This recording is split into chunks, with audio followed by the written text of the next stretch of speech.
దేవుడు తామే స్తోత్రం ఎన్నో అభిమానులు வெளிப்படையா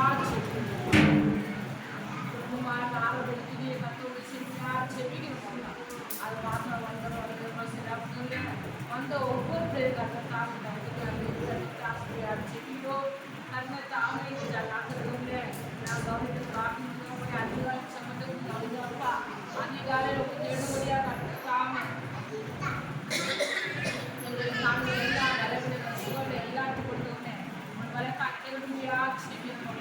అది గాలిలో వచ్చేడు కట్టేసి తామని పరడ కాసి